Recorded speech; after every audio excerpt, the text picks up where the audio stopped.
Sir, this animal is county property under active processing. You need to step back. Octavio didn't step back. He didn't look up either. His two fingers rested against the kennel wire, not gripping it, just touching, and the dog, a Belgian Malinois that had opened a gash on the last animal control officer's forearm, pressed its nose to the wire and exhaled. William Becker had a vehicle running at the curb, a transport form in his hand, an absolute certainty that he was the authority in this parking lot.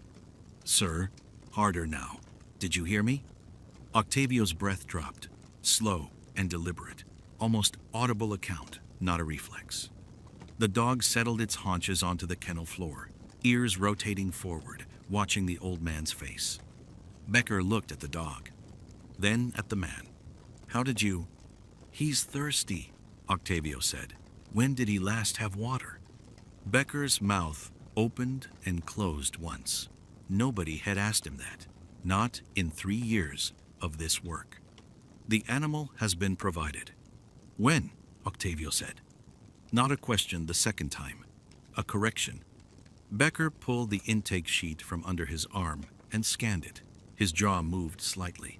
Processed intake was this morning at 7:40. Octavio looked at the sun.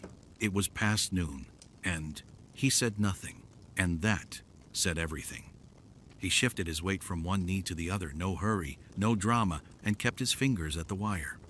The dog was a Malinois, maybe 6 years old, lean in the ribs the way working dogs get lean when their work disappears, dark muzzle going gray at the edges. His eyes had that particular flatness that wasn't aggression and wasn't fear. It was something between the two that most people couldn't name. Octavio knew what it was. He'd spent 28 years learning to read that space. The dog pressed his nose to Octavio's knuckles. Becker took a half step forward. Sir, that animal has bitten 2 of my officers and a handler from county. You need to. Octavio's exhale was slow and long and quiet, deliberate. Down from the chest to the belly, timed to something internal, something practiced so many thousands of times it had become reflex.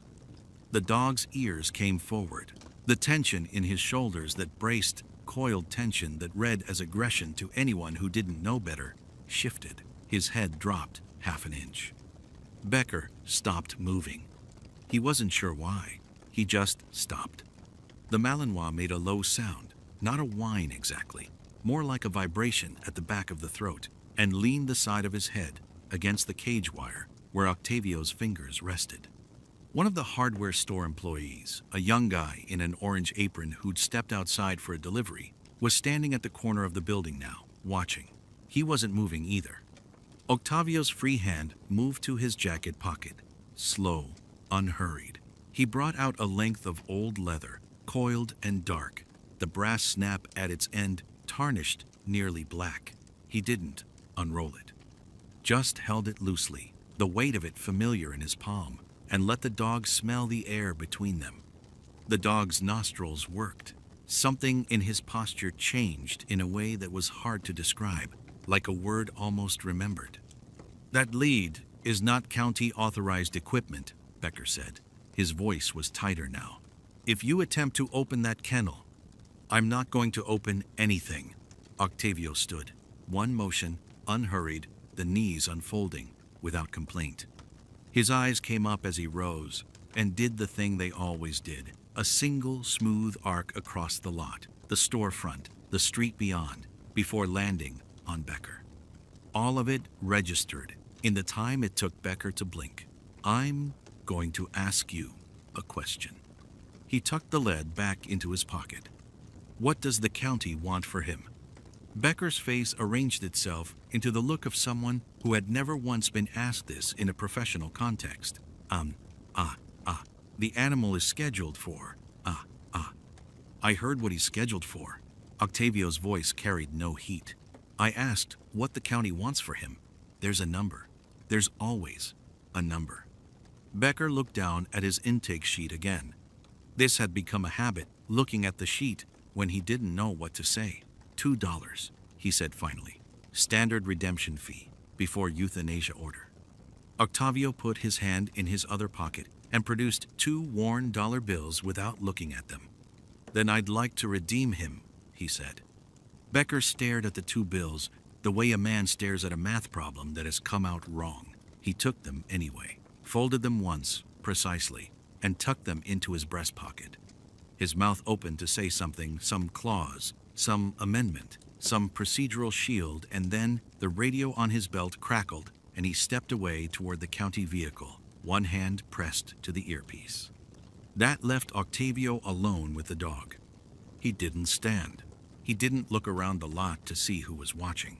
He simply shifted his weight onto his heels, balanced there with the ease of a man who had spent years in positions a younger body would have abandoned, and he brought his face close to the chain link of the travel kennel. The dog was a Malinois, maybe 7 years old, lean in the way working dogs go lean after they stop working, not underfed, just hollowed out at the edges. There was a laceration scar along his left flank, old and well-healed, and both ears tracked independently, rotating like antennae on separate circuits. The county's intake tag read, "Seized aggressive, uncontrollable, bite risk, 3 handlers." The dog was pressed into the far corner of the kennel, hackles half raised, watching Octavio the way the hunted watch the unfamiliar. Not aggression, assessment. Octavio put 2 fingers through the wire. He didn't make a sound, not yet. He breathed in through his nose, slowly, on a count of 4, out through his mouth on a count of 6. Not meditation, not theater. It was a protocol, a physiological downshift that any dog trained to alert on adrenal compounds would read before it heard a single syllable. He had done it 10,000 times, in more languages than most people know exist, in the dark, in the noise, in places that didn't have names on any map he was cleared to read. The dog's hackles lowered. Not all the way, halfway. The animal moved a single, deliberate pace toward the front of the kennel, ears still working, nostrils reading the air between them. Then Octavio spoke, low, barely above a murmur, a tonal sequence that didn't carry across the parking lot so much as it settled into it, 3 short sounds, spaced with a particular drop in register on the third, not English. Not any language you'd hear in a hardware store in this county, or any county. The dog sat. Not the slow, uncertain crouch of an animal trying to avoid punishment. Precise, weight back, haunches squared, spine vertical, a working sit. A working dog's sit, from a working dog's education, responding to a working command. Ray Trevino had been leaning in his doorway with a cup of coffee going cold in his hand, watching Becker with the mild tolerance of a man who had dealt with county compliance his whole business life. When the dog sat, Ray's cup stopped moving. He watched Octavio hold the position, 2 fingers in the wire, head low, breathing even, and something shifted behind Ray's eyes. He didn't say anything. He just looked. The way you look at a familiar shape in a photograph before you know why it's familiar. Something in the tilt of the old man's shoulders. Something in the absolute economy of the gesture. Nothing wasted, nothing performed, just function wearing the costume of quiet. Becker finished his radio call and turned back toward the kennel. He glanced at the dog sitting in perfect form and seemed to decide it was coincidence. He had a carbon copy receipt in his hand, $2, property transfer, and he held it out to Octavio. Transfer doesn't mean release, Becker said. Animal still has to be assessed by a county-licensed behaviorist before. That's fine, Octavio said. He took the receipt and folded it into his jacket pocket without looking at it. Then he put his hand back near the wire. The dog hadn't moved. Becker's radio crackled. He stepped away from the kennel, one hand pressed to his ear, and had a short conversation that Octavio didn't try to follow. He kept his eyes on the dog instead. The animal had lowered itself onto its sternum, front paws forward, head up, not relaxed, not dangerous. Waiting. That was what it looked like when you knew what waiting looked like. Becker came back with the energy of someone who had just been told he was right. Sir, he said it the way people say it when they don't mean it. My supervisor has confirmed that this animal carries a liability designation under County Code 7.14. That classification voids private sale until a full behavioral review is completed and indemnification is signed by a licensed handler. He pulled a folded form from his vest. You are not a licensed handler of record in this county. The transaction is suspended pending. Is his designation code still on the intake sheet? Octavio said. Not a question, exactly. The words had the flat weight of something already known. Becker paused. The animal's intake documentation is county property and not subject to. The number on the left side of the intake sheet, Octavio said. Below the impound date, 8 digits. He finally looked up at Becker. Does it start with 2 to 4? Becker's mouth closed. He looked down at the form in his hand, then at the sheet attached behind it. His eyes found the number. He didn't answer. He didn't need to. 2411-7703, Octavio said. The dog's ears moved. A small thing, barely visible, but Ray Trevino caught it from the doorway, and his hand came off the doorframe. Becker looked up from the sheet. His confident procedural posture was still technically in place, squared shoulders, form in hand, but something behind it had shifted, the way a wall shifts before anyone hears it crack. How do you know that number? He said, slower than his previous sentences, less certain of the words, even as he said them. Octavio didn't answer immediately. He turned back toward the kennel. He let out a slow breath, not theatrical, not performed the same countdown exhale he'd been using since before Becker arrived. The kind that comes from years of teaching a body to be slower than its own instincts. The dog's posture eased another fraction. His name is not in that intake sheet, Octavio said. They would have logged him under the number. His name is Coda. The dog's head turned, just slightly, toward the sound. Becker saw it. He took a half step forward and studied the dog, then Octavio, and you could see him trying to fit it into a category he recognized: eccentric, civilian, prior owner. Some kind of shelter volunteer, with inside access to county files. He needed one of those to be true. You're going to need to explain how you have access to restricted intake identifiers, Becker said, because that's not public information. That number doesn't appear in any public-facing record. No, Octavio agreed. It doesn't. He stood up then, not fast, not slow. His knees straightened with the careful economy of a man who had spent decades moving quietly in places where sound had consequences. He was not tall. In that dark green jacket with a collar up and the pockets worn down, he was unremarkable from 10 feet away. But he was looking at Becker now, and his eyes did the thing they always did, finished the assessment before most people started theirs. I'm not here to explain myself to you, Octavio said. I paid $2 for a dog the county was going to destroy. If there's paperwork that undoes that, show me. Otherwise, he turned back to the kennel. I'd like to take him home. Becker's pen stopped moving. He looked at Octavio the way a man looks when the answer he just heard doesn't fit the form he's holding. Your qualifications, he said. I need to see something. License, certification, proof you've handled animals of this classification before. Octavio didn't answer right away.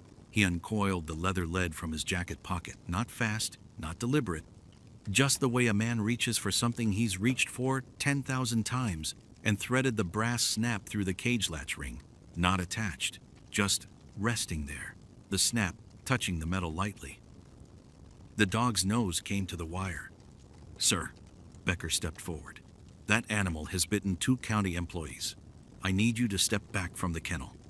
Octavio's breathing didn't change. He let one slow count pass, then another. The dog sat down, not because it was commanded, because something in the air changed some register of calm that Octavio carried like a second skin, a frequency the dog recognized and answered without thinking. Becker watched it happen, and his pen went motionless against the paper. I'm going to ask you one more time, Becker said. What is your background with animals of this type? Belgian Malinois, Octavio said, like he was correcting a small error in someone's math. Not a type, a specific dog. Service number 7734, Lima. Deployed twice.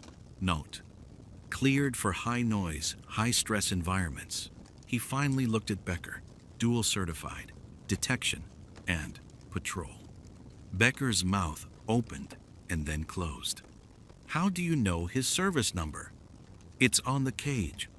It was a faded sticker, half peeled, on the lower rail. Becker had the documentation in his folder somewhere. He hadn't memorized it. Octavio had read it at a glance 3 minutes ago, without appearing to look at anything. That doesn't tell me your qualifications. No, Octavio agreed. It doesn't. He let it sit there. He wasn't being difficult. He just didn't fill silences out of habit.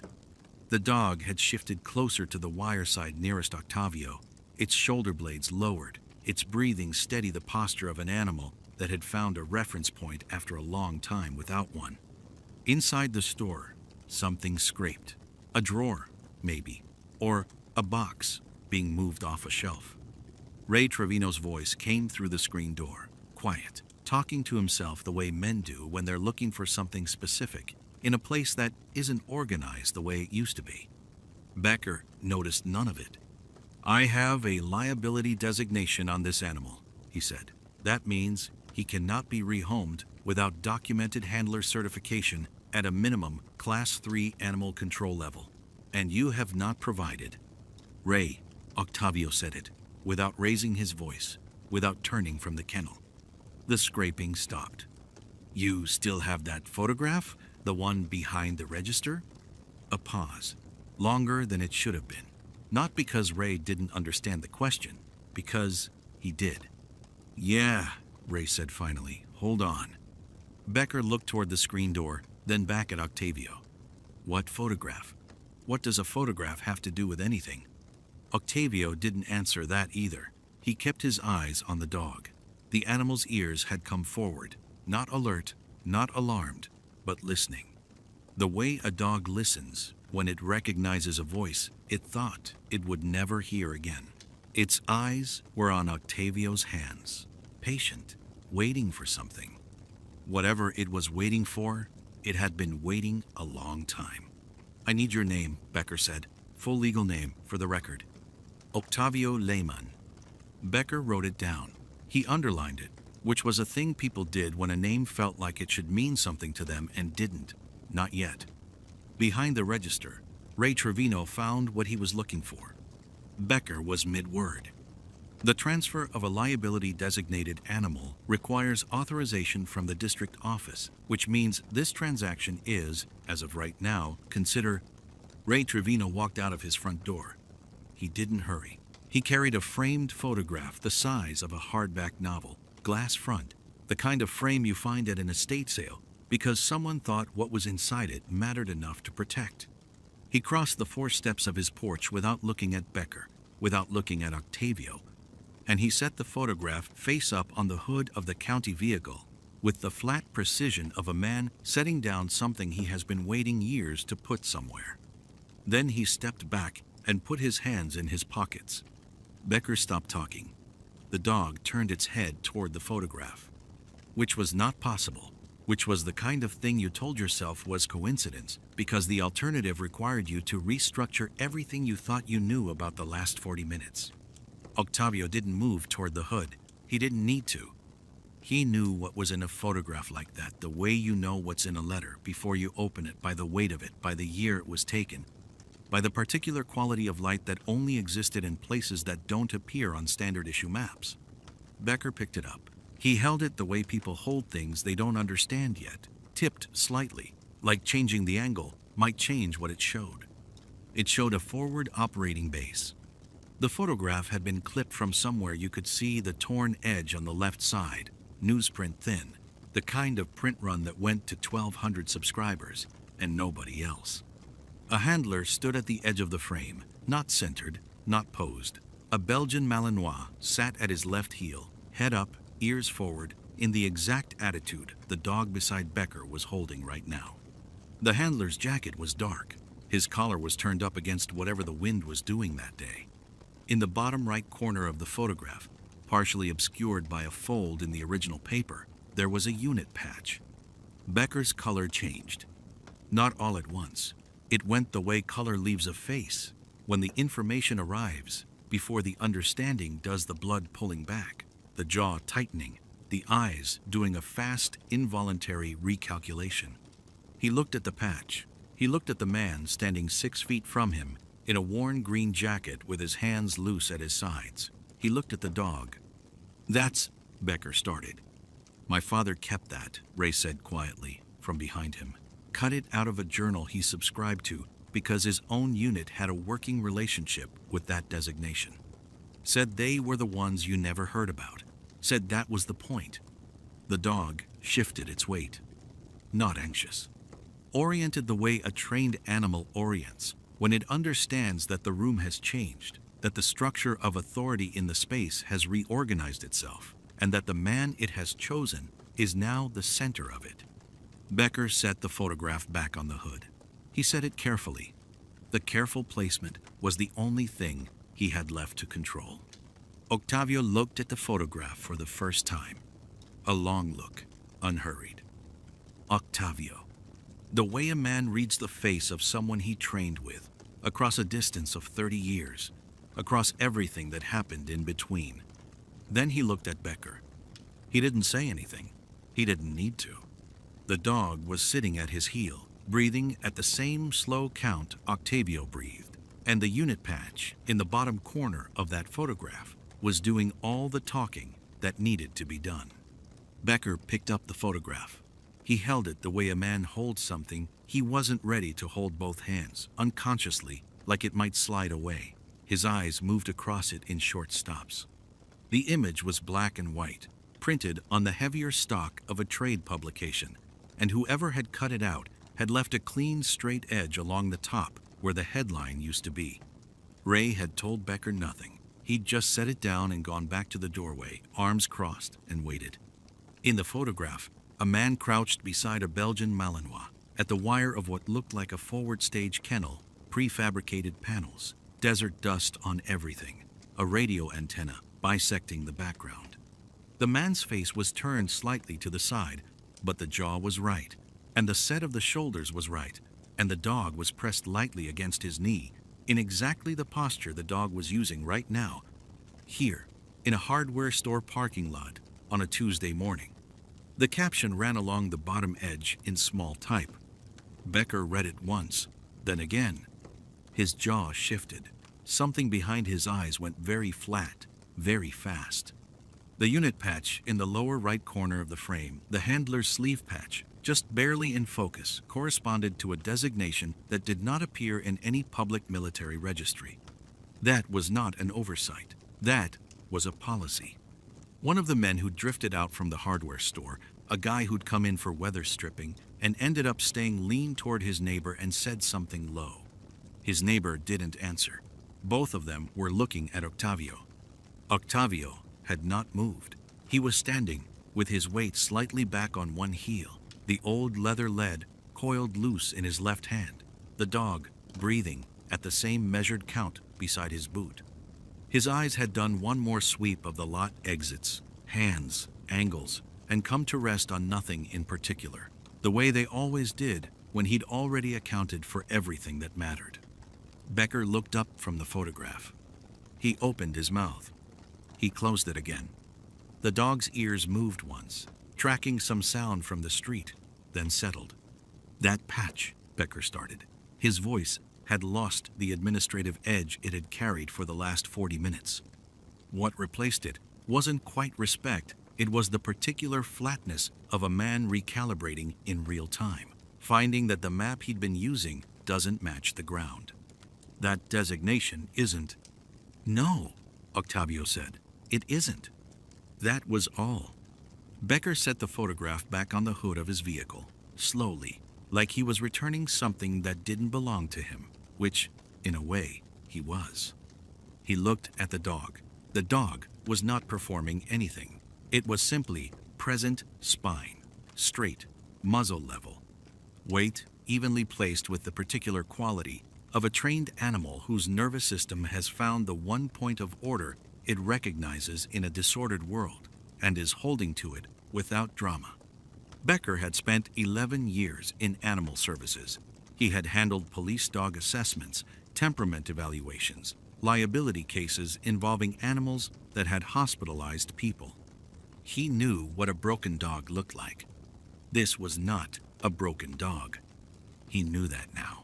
He'd probably known it the moment Octavio's breathing changed at the kennel wire, and the animal that had lunged at two of his officers sat down like it had come home. He just hadn't had a framework for it yet. He had one now. He looked at Octavio one more time, the worn jacket collar, the weathered face, the unhurried hands, and whatever argument he had still been running quietly in the back of his mind. He let it go. He stepped back from the hood of his vehicle. One step. That was all it took. Becker stepped back, but he didn't leave. Octavio noticed. Most people wouldn't have, but Octavio tracked the small things, the shift of weight, the hand that didn't quite reach for the door handle, the chin that stayed up. Becker was still watching, still deciding something privately, even after the photograph had taken the argument out of his hands. That was fine. What came next wasn't for Becker anyway.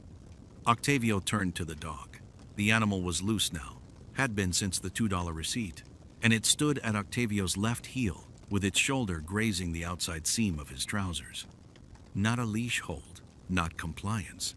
A choice the dog had made, the same way a soldier picks a wall to put his back against. "You've been trying to tell someone," Octavio said quietly, not to Becker, not to Ray, who had drifted to the edge of the lot, to the dog. He exhaled, slow, measured. 6 counts, the way the protocol required not chest breathing but diaphragm, the kind that drops heart rate in both handler and animal simultaneously, because they share the same air, the same acoustic space. The dog's ears moved, not back, forward. Octavio gave the command. It was 3 syllables. Not a word anyone standing in that lot would recognize. Not English, not a common signal language, not anything a standard police K9 program had in its manual. It was low, flat, with a slight rise on the final beat, the tonal signature of a reintegration anchor command developed for animals coming out of high-stress field deployment. The kind of command that doesn't ask a dog to perform. It invites the trained behavior back out of wherever stress and mishandling had buried it. The dog moved. No hesitation, no circling, no sniffing the air in that wandering way a confused animal searches. It walked deliberate, straight-spined, the way it had been trained to walk across 15 feet of cracked asphalt, and stopped, dropped its nose. Saturday. Ha. And didn't move. The alert and hold, textbook, precise, the kind of trained behavior that takes 18 months to build and cannot be faked and does not appear in broken animals. Ray Trevino said something under his breath that wasn't a word. One of the county staff, a younger man who had been leaning against the vehicle since the photograph came out, quiet as furniture straightened up, and looked at the spot where the dog was sitting.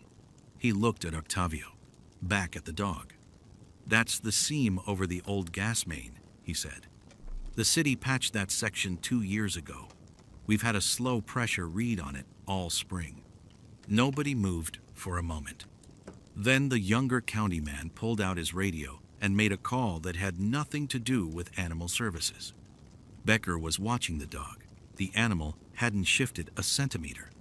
Just sat there, in the middle of the lot, patient, locked, doing the only job it had ever known how to do, waiting for someone who understood the protocol to release it properly. Octavio walked to it, unhurried. He gave the release command in the same flat tonal pattern, and the dog stood and turned and came back to his heel. Becker's mouth had opened at some point. He closed it. His hand rested on the roof of his vehicle, not in any kind of dramatic gesture, more like he needed something solid. The photograph was still on the hood. He didn't look at it again. There was no apology. Octavio didn't want one. He pulled the worn leather lead from his jacket pocket, the old one, brass snap, dark with years. stiff along the fold where it had been coiled the longest, and snapped it to the dog's collar with the quiet authority of a man who had done it 1,000 times in places that didn't appear on any map. The dog leaned into his leg.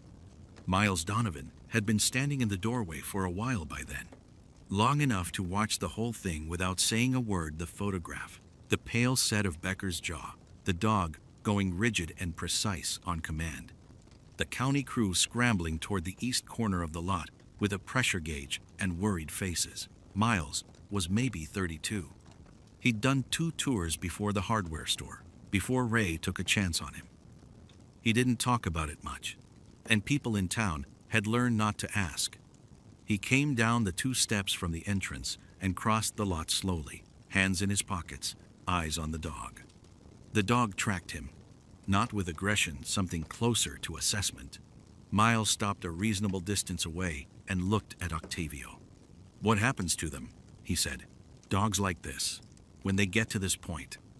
Octavio glanced at him, took the measure of him in about a second, and half the way he took the measure of everything not rude, just thorough. He looked back down at the dog. "Depends on who finds them," he said. Miles waited. He had the patience of someone who had learned that silence was not empty. Octavio's hand moved along the dog's shoulder, unhurried. The animal's breathing had evened out completely. His eyes were half-lidded, now not sleepy, just quiet in the specific way that only comes when every muscle in the body decides, at once, that the threat has passed. "County had him flagged as a liability," Miles said. "Attacked 3 handlers. He alerted on 3 handlers," Octavio said. "Those are different things." Miles absorbed that. But why the aggression? If he's trained? Because nobody answered. Octavio's voice didn't rise. It just landed with a kind of finality that closed the question gently, the way a door closes when the latch is set. He was running a live protocol, looking for a response. Nobody gave him one, so he escalated. That's not broken. That's exactly what he was trained to do when a human fails the check. Miles was quiet for a moment. Then, "So, why'd you pay $2 for him?" The lot had gone mostly silent. The county crew was still occupied at the far corner. Becker had moved back toward his vehicle without quite deciding to leave, the photograph still on the hood, face up in the afternoon light. Ray Trevino leaned against his doorframe with his arms crossed, watching the way a man watches something he knows he will remember. Octavio looked at Miles when he answered. Not at the dog, not at the photograph, not at Becker. He didn't break, he said. He just stopped trusting anyone who didn't know the word. Miles Donovan didn't say anything for a long moment. The dog exhaled, a long, low breath that came from somewhere deep in his chest and seemed to release something that had been held there for a very long time. Octavio understood that. He had held things that long himself. Years of being read wrong, filed under the wrong categories, handed to people who did not know what they were looking at and could not be told. The work he had done existed in documents that were still sealed. The men he had served beside were still listed under cover designations. What he had carried home, he had carried alone, and he had not found the word for it in a long time either. The leather lead sat warm in his grip, loose across his palm. The dog pressed closer, just slightly, shifting his weight against Octavio's leg, the way an exhausted thing shifts when it finally finds solid ground. Miles looked at the dog, then back at Octavio. Something in his face had changed, a softening around the eyes, or maybe just a recognition settling in behind them. He gave a single nod, short and certain, the kind that doesn't need anything added to it. Octavio nodded back. Octavio crouched one last time in the gravel, one knee down, the other braced. The county's orange lead was cheap plastic, bright as a construction cone. He unclipped it without ceremony and set it on the ground beside the kennel cage, the way you'd set down something that was never yours. From his left jacket pocket he drew the old leather lead, coiled, the brass, snapped nearly black with years. He ran his thumb across it once, not checking it, just acknowledging it, and then he clipped it to the dog's collar with a clean half-turn of his wrist. The dog dropped his head slightly, then raised it. Octavio stood. The lead passed from his right hand and hung between them in a loose arc, easy as a conversation between two people who already know each other well. He walked. The dog fell into step at his left heel, gait loose, head low and forward, shoulders rolling free, not obedient, not suppressed.